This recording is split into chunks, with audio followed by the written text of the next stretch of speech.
Fala galera de dividendos e hoje nós vamos falar sobre empreendedorismo. Mais especificamente nós vamos falar sobre Mastermind. Mastermind, para quem nunca ouviu falar, é um termo que foi cunhado por Napoleão Hill no seu livro A Lei do Triunfo. Se você não conhece Napoleão Hill, eu super recomendo você comprar os livros dele, principalmente esse livro A Lei do Triunfo, que é a bíblia dele, vamos dizer assim. E eu costumo falar com o pessoal que Napoleão Hill, minha vida ela é dividida em antes e depois de Napoleão Hill. Eu conheci os livros de Napoleão Hill quando eu tinha 19 anos. Depois eu conto como foi essa história aí que eu acabei descobrindo no livro. Mas de lá pra cá, o Napoleão Hill foi um dos principais autores assim que moldou a minha personalidade, principalmente na área profissional. E eu devo muito aos ensinamentos que ele distribuiu ali através do seu livro. Um dos ensinamentos que ele mais bate na tecla lá é no Mastermind. O Mastermind, para você entender, ele nada mais é do que a junção de duas ou mais pessoas em prol de um objetivo comum.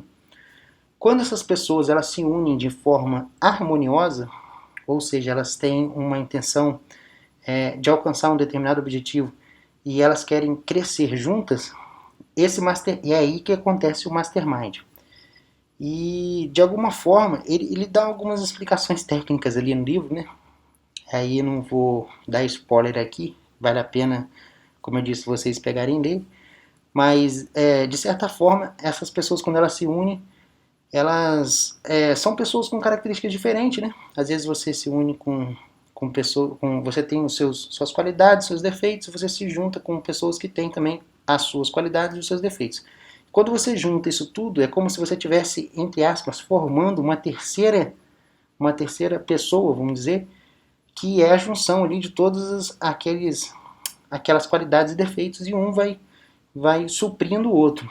E dessa forma você consegue uma coisa muito melhor do que se estivesse caminhando sozinho. O Napoleão Hill ele explica no seu livro, através de exemplos. Ele é um cara assim, muito voltado para a área de seguro, né?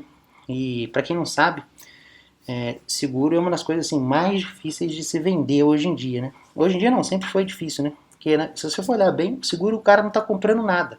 O cara não está comprando um bem palpável que pode segurar. Ele está comprando uma promessa, né? É um contrato de confiança ali, que exige entre a seguradora e o cara que está pagando. Para você ter um exemplo, vamos dar um exemplo do seguro de carro. Não, vamos pegar o exemplo do seguro de vida. O seguro de vida é mais complexo ainda do que o seguro de carro. Porque quando você compra o seguro de vida, você está pagando por algo que você não vai usar. Se você morrer, você não vai usar. Porque você está pagando ali, claro, para ajudar a sua família, para ajudar ali aquelas pessoas que você ama, para deixar ali uma condição melhor para eles. Mas você mesmo não vai usar. Então, quando o cara adquire um seguro de vida, o vendedor que fez aquela venda, ele tem que se desdobrar, porque realmente não é fácil vender isso para uma pessoa. E como que ele vende? Ele vende isso através da personalidade dele. Ele vende isso através do carisma que ele tem. E, enfim, ainda mais hoje em dia, no mundo globalizado que a gente tem hoje, não é só o seguro que é difícil de vender. Você pega aí, por exemplo, um tênis, você compra um tênis aqui no Brasil, você pode entrar na internet também e comprar um tênis lá no eBay, que vem lá direto dos Estados Unidos ou lá na China, lá na Alibaba, e vai chegar aqui, às vezes até mais barato do que você comprando aqui. Mas muitas vezes a pessoa opta por comprar aqui. Por quê? Porque tem aquele carisma do vendedor, então é muito importante o lojista, né, o empreendedor, focar nessa questão do atendimento. Mas enfim, isso daí é um outro assunto que a gente vai entrar mais pra frente. Mas o estudo que o Napoleão Hill fez foi da seguinte forma. Ele montou dois grupos de vendedores de seguro de vida. Um grupo, ele deixou os vendedores saírem sozinhos. O cara ia vender o seguro, o cara ia sozinho lá, atendia o cliente e fazia a venda. E o outro grupo, ele montou pequenos masterminds. Ele foi fazendo uma dinâmica de grupo e separou ali as pessoas que se familiarizavam mais e tal. E alguns grupos ficaram com 3, outros ficaram com 6 pessoas, outros ficaram com 2. Mas o fato é que, no final da história, o grupo, que era o formado dos masterminds, Eles venderam muito mais seguros do que o grupo das outras pessoas que iam sozinhas vender, entendeu? Então, quando você ia de 2 ou 3 pessoas vender para o mesmo cara, o cara conseguia comprar muito mais fácil, muito mais rápido e comprava muito mais valor. Isso daí nada mais é do que o Mastermind em prática. Vou dar um exemplo prático que eu vivi. Sou da área de programação, sou da área de TI. O pessoal aqui no blog que me acompanha há mais tempo sabe.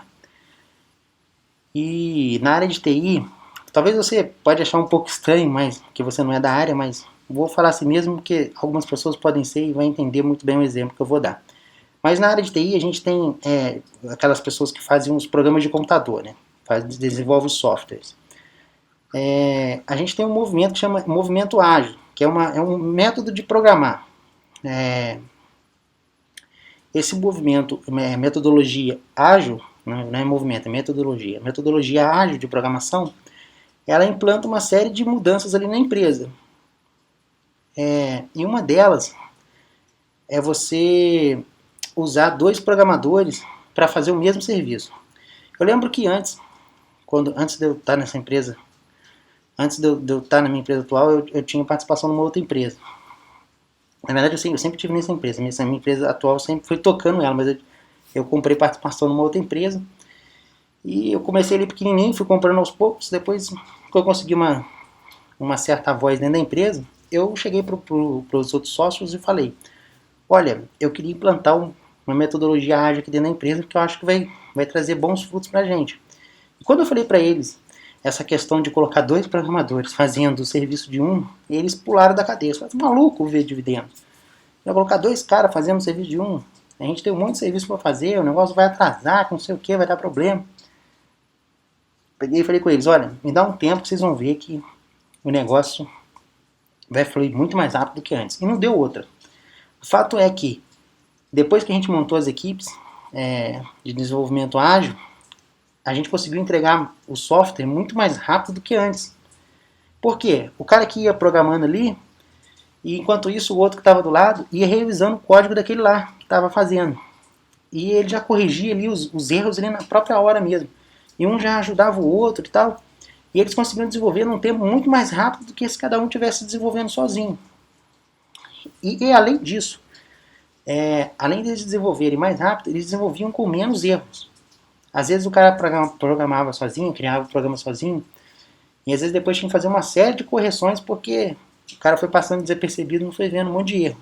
Quando eram 2, um ia ajudando o outro, e os erros diminuíram gradativamente de forma bem grande.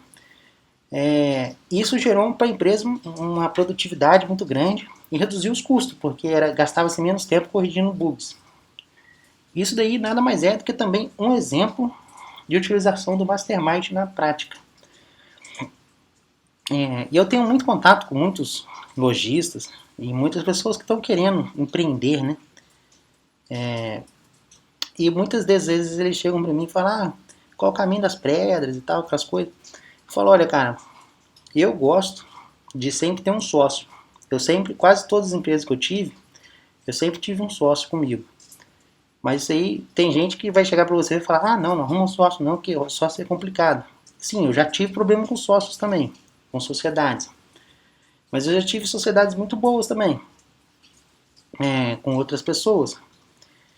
E então não dá pra gente generalizar. Se você for pegar aí os principais líderes, os principais homens de sucesso, tanto na área de TI como em qualquer área, vamos pegar aí de Steve Jobs lá da Apple até Henry Ford lá no passado, todos eles tiveram sócios, ou tiveram pelo menos ali aquelas pessoas que estavam ali em volta deles e que tinham um grande poder de influência sobre eles. Não é poder de influência. A voz era como se fosse sócios mesmo, mas às vezes a pessoa não tinha uma participação ali no papel da empresa. Mas eles tinham assim uma certa conexão um com o outro. Isso é muito importante para quem está querendo empreender e principalmente, quando eu falo isso, não quer dizer que isso é uma coisa que a pessoa vai precisar de ter um cara ali no papel ali. Às vezes você pode adotar um funcionário ou um gerente, alguma coisa do tipo, que o cara compartilhe com você de uma visão bem parecida. Eu, por exemplo, nessa minha empresa atual, eu não tenho sócio, mas eu tenho pessoas dentro da empresa que compartilham da mesma visão que eu. Então elas são bem próximas de mim. E a gente tenta ali junto, né, fazer esse mastermind, né, e seguir, cada um pegando os pontos positivos e tentando arrumar os pontos negativos do outro, né, corrigir os pontos negativos do outro, para a gente seguir, fazer a empresa crescer e a gente crescer também como profissionais. Então, assim, eu acho muito, muito importante você ter essas pessoas assim do seu lado, pessoas capazes, tem que ser pessoas boas também, né, do mesmo nível que você. Não adianta também colocar do lado de você um cara que é muito ruim, entendeu? Não também você vai ter mais, vai ficar carregando ele nas costas. Não é isso que eu tô falando. Os dois têm que ser bons no mesmo nível, para que os dois possam crescer juntos. E muitas vezes as pessoas ainda, elas confundem. Por quê? Ela acha que às vezes esse mastermind pode ser feito só com um sócio, ou com um funcionário, ou com um gerente. Mas às vezes o que mais ocorre é você fazer esse mastermind com pessoas da sua família. Você pega, por exemplo, pegar um exemplo mais comum, que são a esposa. Eu praticamente tenho um mastermind com a minha esposa há anos, porque a gente, várias vezes eu já tomei decisões na empresa, e em decisões profissionais eu consultei ela. Eu gosto de pegar a opinião dela, porque às vezes a gente fica tão envolvido ali, né, numa determinada situação, está envolvido no cenário, e às vezes uma pessoa que está de fora, que conhece ali toda a história, consegue te dar uma opinião um pouco melhor. E hoje o papel da mulher, né, é mais do que nunca. Ela não é só aquela pessoa que você vai pegar no final de semana e levar para jantar fora. Ela tem um papel ali muito ativo no crescimento profissional do casal. E tanto o marido com ela também, né? Às vezes muitas mulheres tenho várias clientes minhas, donas de lojas, que elas tocam o próprio negócio. E muitas vezes ali os maridos ali estão juntos ali, dão o espetáculo deles ali e tal. Eu acho isso muito importante para ambos os lados.